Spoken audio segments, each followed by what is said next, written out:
Bonjour à tous, moi c'est Jimmy Bertrand et il y a 2 mois j'ai décidé de me lancer dans le karting de compétition.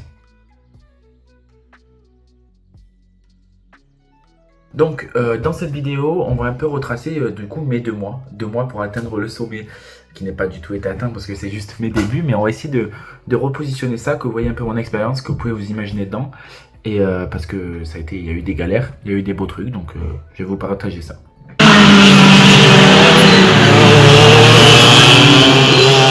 Dans ce premier chapitre, du coup, on va parler de comment je me suis lancé dans le karting et pourquoi je me suis lancé dans le karting. Donc, il y a environ 3 ans à peu près, j'ai commencé à regarder le sport automobile et en particulier du coup la Formule 1. Et du coup, en parallèle, il y avait mon oncle qui faisait aussi du karting, du coup à la SK de Carpentras du coup. Et donc, je me suis dit pourquoi pas tester, je pouvais tester, donc je suis allé tester.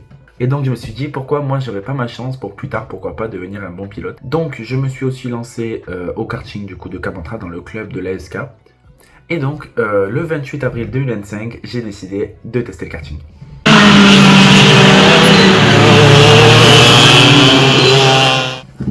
Donc voilà, dans du coup ce deuxième chapitre, on va parler de qu'est-ce qui s'est passé du coup ce 28 avril, ce dimanche où j'ai testé le karting. Donc là je vous mettrai du coup des photos à l'écran, mais j'étais avec du coup le kart du club qui m'avait prêté, la combinaison, le casque et tout, il m'avait vraiment tout prêté.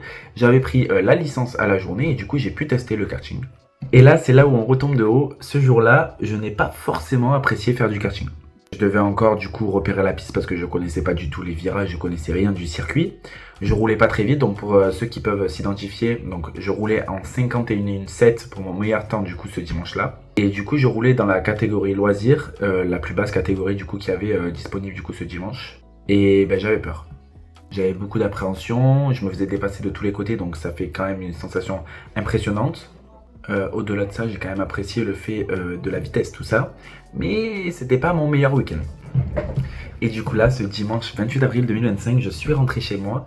Et une fois arrivé dans mon lit, être posé, avoir les émotions qui sont redescendues, j'avais envie de retourner. J'avais envie de retourner sur la piste, j'avais envie de donner tout ce que j'avais envie de faire les meilleurs temps. Sensation que j'avais jamais ressentie comme ça et vraiment c'était incroyable. Et donc je me suis dit, ça y est, je veux faire du karting, je veux en faire ma passion, c'est ma passion, je veux en faire toute ma vie en fait. Et là, le premier obstacle s'est posé devant moi, l'argent. Je pense que tous ceux qui rêvent de faire du karting ou qui en font même savent que c'est dur, que l'argent ça bloque beaucoup de gens, beaucoup de bons pilotes. Mais moi, du coup, grâce à mon travail, grâce à ma famille surtout, vraiment toute ma famille m'a soutenu, m'a aidé pour pouvoir du coup m'acheter mon premier karting.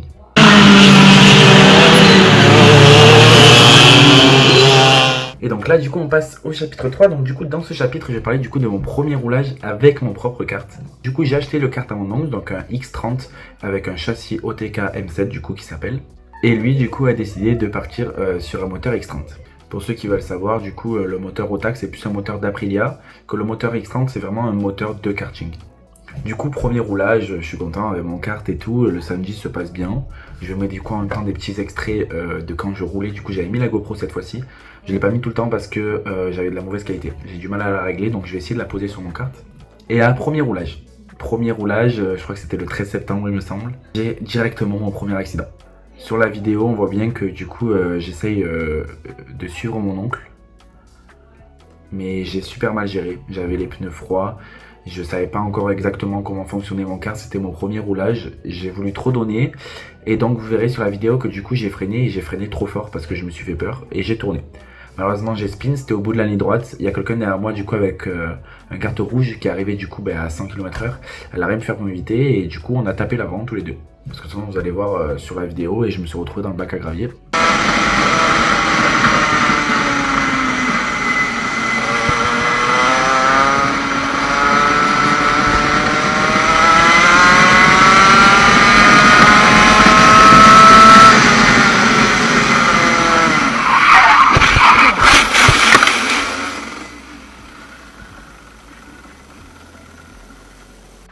Donc voilà, vous l'avez vu, cet accident il était totalement de ma faute, je m'en suis voulu, parce que j'ai failli abîmer quelqu'un d'autre, mais il y a eu plus de peur que de mal, on n'a pas eu trop de dégâts, donc franchement ça va. Et vous verrez peut-être sur mon kart, mais il y a une grosse trace noire sur l'avant droit, c'est cet accident. Au-delà de ça, pour suivre l'évolution, du coup ce week-end-là, j'avais réussi à descendre au 47, donc franchement j'étais fier de moi, j'arrivais quand même à évoluer. Donc là, on était du coup le 13 septembre, et mon prochain roulage du coup se déroule en octobre.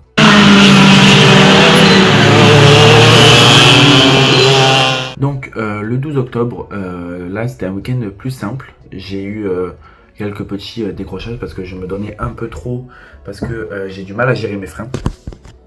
J'avais beaucoup de mal à régler, enfin à savoir connaître mon kart et tout, mais ça a pu évoluer maintenant du coup au fil du temps. Dans ce week-end là pareil, j'ai réussi pas mal de choses. Donc dans ce week-end là il s'est rien passé de spécial, j'ai juste amélioré. Du coup je suis passé en 46 secondes sur ce week-end là. Et en loisir j'arrivais à doubler certaines personnes, mais c'était pas fameux non plus. Sur ce roulage là, j'ai aussi fait quelques erreurs. Je suis parti dans le bac à gravier du coup. Et si vous voyez le dessous de mon kart, il est tout abîmé. Mais bon, ça c'est le but du fin, c'est le jeu. J'ai fait de la merde et maintenant du coup je l'ai un peu abîmé, mais rien de grave vraiment. On passe du coup après à mon avant-dernier roulage, donc le 26 octobre. Et là c'était vraiment un week-end à oublier, mais vraiment à oublier.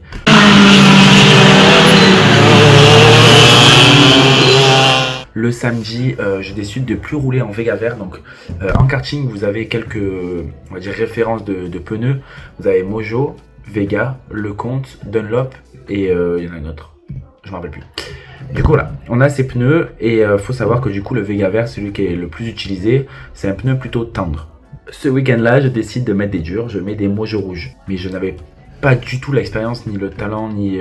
Enfin, il fallait pas mettre ces pneus là, mais je n'ai jamais réussi à les chauffer de tout le week-end. J'ai spin, mais genre, il y a un endroit sur la piste où je spin genre 3 fois d'affilée au même endroit parce que je n'arrive pas à les chauffer. Dès que j'accélère, il part. Donc vraiment très, très compliqué comme week-end. Et je crois que j'ai pas réussi à descendre en dessous des 48. Genre vraiment, j'ai galéré de ouf. De ouf. Et du coup, j'ai décidé de les enlever pour le prochain week-end, du coup, qu'on va raconter maintenant.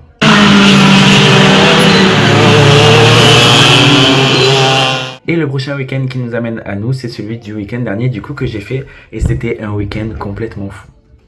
Déjà, si vous voyez des petites photos passer, c'est grâce du coup à Rose qui fait du kart aussi là-bas. Du coup, donc c'est une personne que j'ai rencontrée qui fait de super photos. Et ce week-end-là, c'était bien. C'était très bien. En même temps, un peu moins bien. Le matin, du coup, le samedi matin, je décide de partir rouler du coup avec mes Vega verts que j'ai acheté sur le bon coin, je crois, vraiment d'occasion. Ils avaient genre 10 tours, donc franchement c'était bien. Et pour le nettoyage de mon kart, du coup j'avais enlevé ma chaîne et je l'ai remise avant le début du roulage du coup. Et malheureusement j'ai mal serré la vis du supermoteur en dessous. Donc je pars rouler, je fais un tour et d'un coup j'accélère dans le vide. Qu'est-ce qu'il y avait? Ma chaîne s'était barrée et mon truc en dessous s'était complètement abîmé. J'ai retenté de rouler avec et je l'ai perdu. Vraiment, je l'ai perdu, donc je l'avais plus. Donc vraiment, le week-end commençait bien, vous voyez. Donc quelqu'un de très gentil aux cartes nous prête un sien. Donc c'est une petite bride, on va dire, qui permet de bloquer le bloc moteur.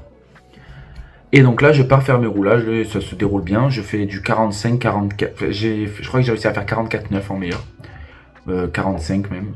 Donc j'étais plutôt content. Et le midi, du coup, il y a un mec, vraiment un ange sorti du ciel, qui passe et qui dit: je vends un nouveau train de pneus, 200 € neuf, Vega vert. J'hésite un peu, mais en vrai, je me dis, vas-y, il faut, comme ça, j'ai des nouveaux pneus et je vais plus vite. Moi, mon objectif dans ce moment-là, c'était vraiment juste d'aller vite. Je sais que c'est pas l'objectif, je sais que c'est pas ce qu'il faut, mais j'avais envie d'aller vite. Et maintenant que j'ai réussi, du coup, à aller vite, et je vais vous raconter, maintenant, j'essaye d'être constant. Du coup, je mets les pneus et première session. Bon alors, par contre, juste avant que je raconte ma session, physiquement, vous savez même pas comment j'ai souffert. Genre je sortais du dernier virage, genre mon cou il partait comme ça, j'arrivais pas à le tenir et tout, c'était horrible. Genre vraiment j'étais pas du tout prêt physiquement à m'envoyer autant.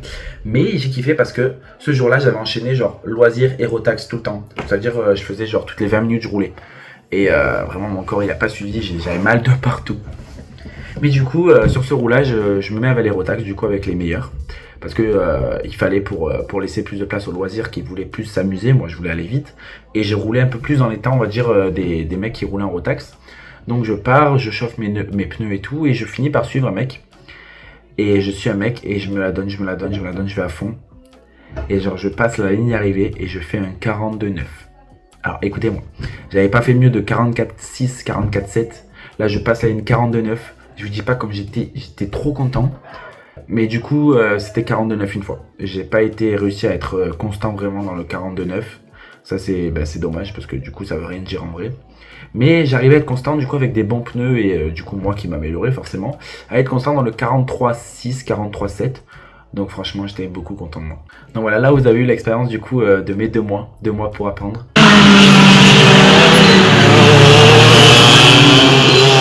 Pour mes objectifs du coup, à court terme, ça va être de finir ma saison du coup ici avec la SK Carpentras. Il reste un roulage le 30 novembre et le 14 décembre, il me semble que je vais rouler à Ganges du coup, donc pour tester une nouvelle piste, donc à voir ce que ça peut donner. J'ai oublié de préciser aussi que le week-end prochain, je vais faire de la F3 au Castellet, là, le truc découverte de cette tour, donc je vous partagerai tout ça. Mon objectif à long terme, bien évidemment, c'est de m'améliorer. Je vais faire de la compétition. Déjà, je vais faire de la compétition l'année prochaine, c'est sûr, je vais en faire. Même si je sais que j'ai pas forcément encore le niveau pour les gagner. Je pense que j'ai le niveau pour en faire, donc je vais essayer, comme ça ça m'entraînera. Et l'objectif long terme, en vrai, j'aimerais rester dans le sport automobile. Après, je sais que c'est facile, je sais que je n'aurai jamais l'argent. Vraiment, ça va être un gros obstacle parce que niveau argent, c'est très compliqué, mais j'aimerais bien en tout cas. Donc voilà, je vous ai un peu raconté ces 2 mois pour tout apprendre. Là, je vais vous laisser quelques photos défiler de moi, du coup, pour que vous voyez un peu qui je suis. Si vous voulez me suivre, n'hésitez pas à venir sur Instagram, c'est Jimmy BRT. Et aussi, du coup, sur TikTok, c'est pareil, c'est le même nom. De toute façon, je vous mets tout en description.